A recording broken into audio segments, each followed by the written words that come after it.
کوئی بھی ایمان والا لا الہ الا اللہ کہنے والا اس محنت کے بغیر نہیں ہے۔ یہ نہیں کہ جو اللہ کے راستے میں جا رہے ہیں وہ اس محنت کو کریں گے، ہم تو گھروں کو جا رہے ہیں، کہ نہیں، لا الہ الا اللہ کہنے کی وجہ سے اللہ نے ہمیں چن لیا اور اللہ نے ہمیں یہ فریضہ عطا کر دیا۔ اے پیارے نبی، آپ کہو ان سے میرے حکم سے کہ میں اللہ کی طرف بلاتا ہوں، یہ میرا کام بھی ہے، اور جس نے لا الہ الا اللہ کہا ہے یہ اس کی زندگی کا مقصد ہے۔ مقصد زندگی کا مقصد اس کے مطابق حیثیت ہوتی ہے، اور جس کی زندگی کا مقصد اللہ کی طرف بلانا ہو ساری کائنات اس کی خدمت میں لگی ہوئی ہوتی ہے، جیسے کہ صحابہ کرام کی خدمت میں تھی۔ اس لیے گھروں کو جانے والے بھی اپنے آپ کو اس محنت والا سمجھ کر جائیں، اس اعزاز کے تاج کو اپنے سر پر رکھ کر جائیں اور اپنی زندگی کے نظام کو بدلیں۔ اب ہم تاجر ہونے کی حیثیت سے نہیں آئے، زمیندار ہونے کی حیثیت سے نہیں آئے، دفتر والا ہونے کی حیثیت سے اپنے گھروں میں نہیں آئے، اب ہم اللہ کے نمائندے اور اللہ کا پیغام پوری دنیا میں پہنچانے کی نیت سے آئے ہیں۔ اس کے لیے ہم اپنی مسجدوں کو آباد کریں گے، اس کے لیے اپنی مسجدوں کو حضور صلی اللہ علیہ وسلم کی مسجد کا نقشہ بنائیں گے۔ وہ اعمال جو مسجد نبوی میں ہوتے تھے ان اعمال کو ہم زندہ کریں گے۔ تو بھائی تیار ہیں اس کے لیے انشاءاللہ؟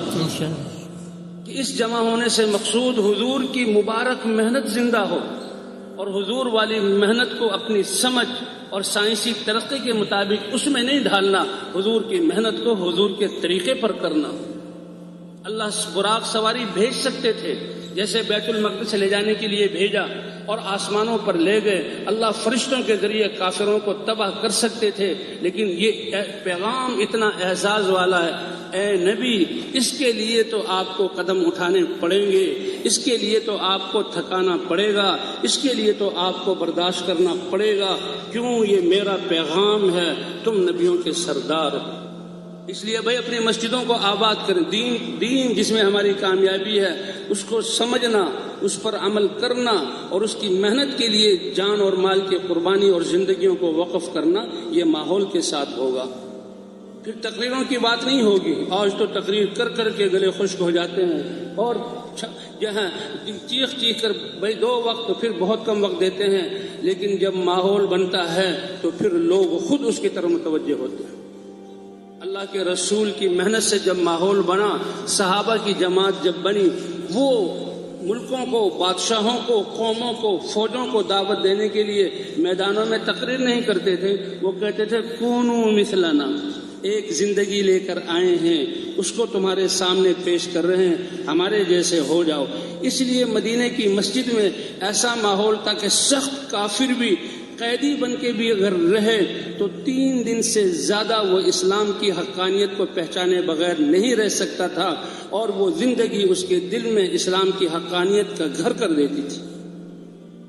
سمامہ ابن اسال رضی اللہ تعالیٰ عنہ، لڑائی ہوئی، دشمنوں کی طرف سے سردار تھے، اور مکے والوں کی ہمیشہ کافروں کی مدد کرتے تھے اسلام کے خلاف، بڑے سخت قید ہو گئے، مسجد نبی میں لائے گئے، ستون کے ساتھ باندھ دیا گیا، رسیوں سے بندھے ہوئے قیدی ہیں، اور ڈر ہے کہ مجھے قتل کر دیا جائے گا، کوئی امن کی امید نہیں۔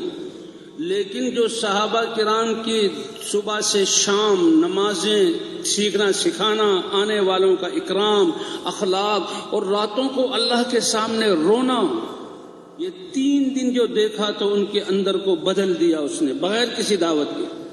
اللہ کے رسول پہلے دن آئے، ما عندک یا سمامہ، سمامہ کیا حال ہے؟ بڑے غصے میں بولے کہ ما عندی الا خیر، ٹھیک ہے، کیا پوچھتے ہیں آپ؟ اگر آپ میری گردن اڑائیں گے تو آپ کا حق ہے کہ میں نے بھی کتنے مسلمانوں کا خون بہایا ہے، اور اگر آپ مجھ پر احسان کر کے چھوڑ دیں گے تو میں احسان فراموش نہیں ہوں، میرا سردار ہوں، میرے پاس بہت کچھ ہے، یعنی اس کا بدلہ دوں گا۔ دھمکی بھی اور لالچ بھی۔ اللہ کے رسول نے کہا بندھا رہنے دو اس کو، صرف پیشاب پخانے کے لیے، حاجت کے لیے کھولا جاتا، پھر باندھ دیا جاتا۔ دوسرے دن پھر وہی 24 گھنٹے گزرے، وہی باجماعت نمازیں، وہی صحابہ کا آپس میں ملنا، وہی سیکھنا سکھانا، آنے والوں کا اکرام، راتوں کو وہی عبادات۔ پھر حضور نے پوچھا، وہی سوال وہی جواب، لیکن لہجہ نرم ہو گیا۔ پھر تیسرا دن گزرا، صرف اعمال اور زندگی کو دیکھ رہے ہیں، کوئی تقریر نہیں کی جا رہی، اور بندھے ہوئے ہیں۔ اور تیسرے دن لہجے میں اتنی نرمی کہ اللہ کا رسول سمجھ گیا. اللہ کے رسول نے کہا چھوڑ دو اس کو چھوڑ دو، اب بندھا نہ رکھو. کھول دیا اور وہ مسجد سے باہر چلے گئے.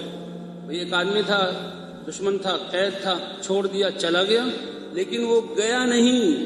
اس کی اس ماحول نے اس کے دل میں ایسا گھر کیا کہ وہ خود مسجد میں آیا. گیا اس لیے تھا کہ لوگوں کو دکھائے کہ زبردستی میں اسلام میں داخل نہیں ہوا. اسلام ایسی مبارک زندگی ہے کہ میرے دل میں گھر کر گئی. نہانے کے لیے گئے، کپڑے بدلنے کے لیے گئے، اور دل کی تبدیلی نے ان کو کھینچا. حضور کے سامنے دوزانو ہو کر بیٹھے اور کہا اے اللہ کے رسول، اشہد ان لا الہ الا اللہ و اشہد ان محمد رسول اللہ. جب وہ مسجدوں کا ماحول ایک کافر کو بدل سکتا ہے تو کیا ہماری مسجدوں کا ماحول ہمارے مسلمانوں کی تربیت نہیں کرے گا؟ کیا وہ اعمال ہمارے بچوں کی نیک تربیت نہیں کریں گے؟ کمی ہماری ہے، ہم ڈنڈی مارنے والے ہیں. سب کچھ سمجھنے کے باوجود پھر ہمیں شیطان اور نفس لے جاتا ہے بھائی پچھلی زندگی اور کوتاہی سے کریں توبہ.